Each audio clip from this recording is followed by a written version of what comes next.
Back again. Still on with the gearbox swap. We are changing the gearbox on the Discovery, if you are not familiar with the past few videos. If you've been following, then you'll know what I'm talking about and you'll be like, Dan, shut up, you're talking rubbish.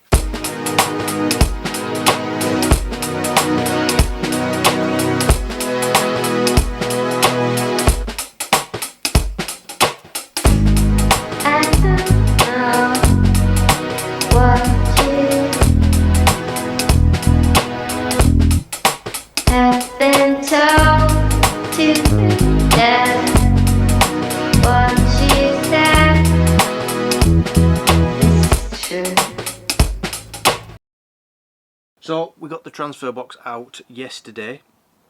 I also removed some of the bell housing bolts.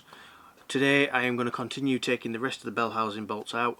The slave cylinder is already out, so the next job is to remove the cross member and support the gearbox, and then hopefully the gearbox should come out. I will also add that I have decided to use this little camera instead of this one. This is my Canon M3 and this is my little point and shoot camera. I'm going to use this one when I'm under the car because it's easier to control, does everything auto, it doesn't do a bad job with the footage, and I'm not too afraid of damaging this with greasy oily hands.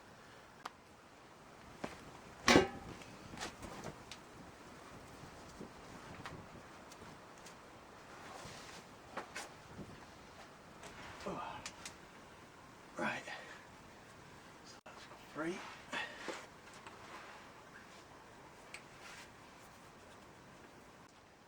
Okay, so I have got the little jack underneath and I have supported the rear of the gearbox. The jack won't go high enough to get right under the gearbox as it is, and there's one bolt on my bell housing that is stopping me from, well, I can't get to it without tilting the gearbox down a bit. So the plan is take this mount off here, support the rear of the gearbox, and then tilt the gearbox down a bit so that we can get to that top bolt. But what I'm going to do now is I'm going to take the fan cowling off and the fan. Is it a fan? Yeah, the fan. Just because I don't want that catching on anything and damaging anything while the engine and the gearbox is being tilted. This is all trial and error. I've never done anything like this before, so this is why things aren't going quite as smoothly as they should, and because I haven't got a lift. That would be really helpful. Having all the tools would be really helpful.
So I've gone around all the bolts right round the top and the bottom of the bell housing, and I've removed them all.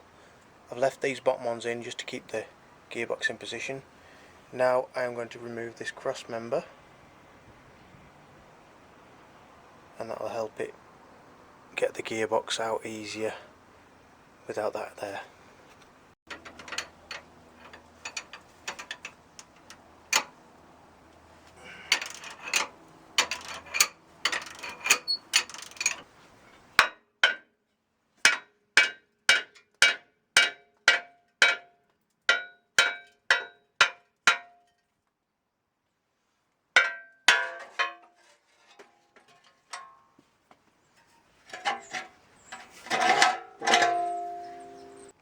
just as I thought, there's some holes to be repaired.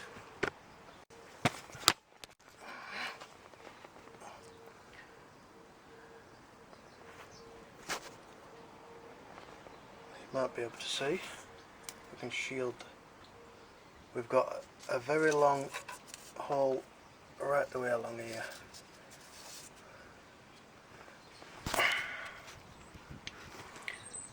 This side's not so bad.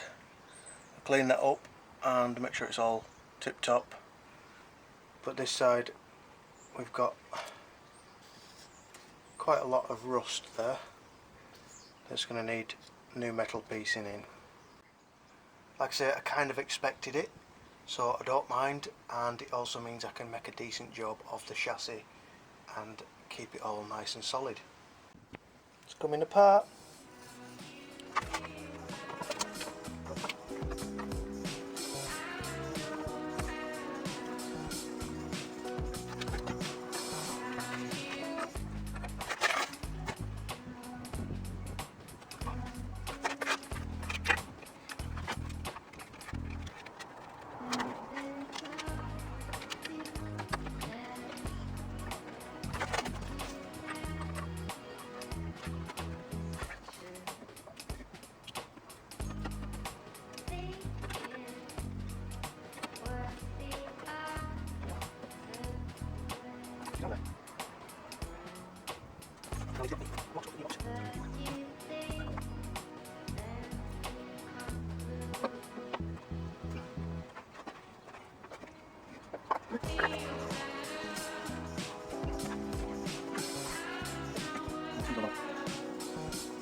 Well, that is the gearbox out.